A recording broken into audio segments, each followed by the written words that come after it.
Hello friends of terrain building and welcome to another Middle-earth terrain building tutorial. Today I want to show you how to build a Mount Doom with relatively simple steps. Primarily I want to explain to you what steps I take. I can't show you little time lapses on the camera because it is a very large terrain piece and it's too hard to record well this size with the camera. I hope you enjoy the tutorial. Here you can see the first steps. I first cut it 4 cm thick XPS foam into such a shape and cut it a hole in the middle. In the hole the lava should be filled and lit. On the outside more and more layers are added on top in the following steps, so that finally a rough shape of a mountain can be created. On the right front is a larger area which is there for a staircase to lead into the mountain from the outside. In the following steps, I will put glass in the middle.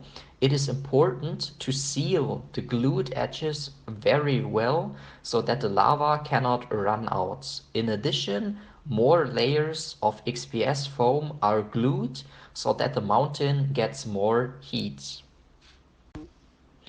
4 layers are glued. These are very many individual small pieces. These are all leftover pieces that has not disposed of from past projects.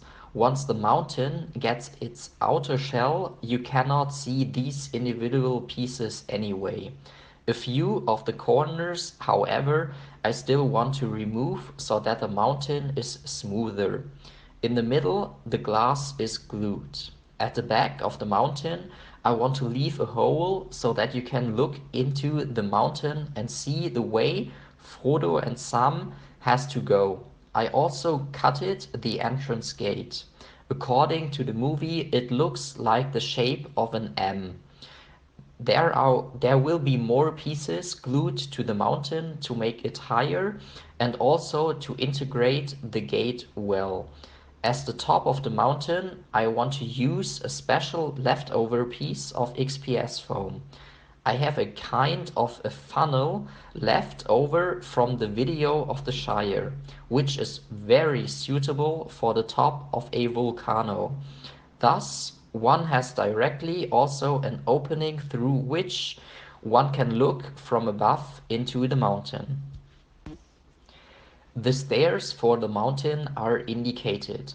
I broke out a few pieces so that there is a kind of a small path to the top.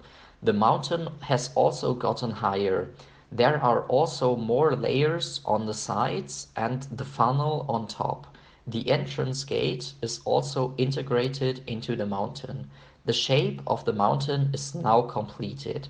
The following steps will then be that the mountain is coated with the glue inside and already painted inside. Then the top of the mountain is glued and then the outside of the Mount Doom is glued with the tree bark and painted. The tree bark is also glued with the help of the glue, of my special glue that I'm using. You can find the link in the video description. When these steps are done, I will get back to you. Here you can see the front of Mount Doom. You need a lot of tree bark. An extensive walk in the forest is definitely recommended.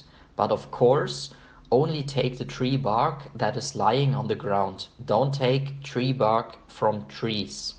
With the bark, Mount Doom has also become quite heavy. The mountain is painted black and dry brushed gray. This is a very simple color scheme, but I like it. This is the front of the mountain. Now I'll show you the back. This is the back part of the mountain and you can see this hole in the mountain so that allows you to look at the inside. Inside, epoxy resin is filled in as lava, which is dyed reddish beforehand. Thin cork plates should give the lava surface more detail. In addition, I want to show you a figure that I got for this video tutorial. I have here the ring forging Sauron from Valimar Games. It should give the whole mountain more atmosphere. There are different weapon options for assembling it. I'm going to give him the hammer to forge the ring with and not the mace. I really like the quality of the miniature. The Sauron will be painted and placed next to his anvil in Mount Doom. In the following steps, you will see the lava being poured into the mountain. And to finish the tutorial, you'll see the completed terrain table with the Mount Doom.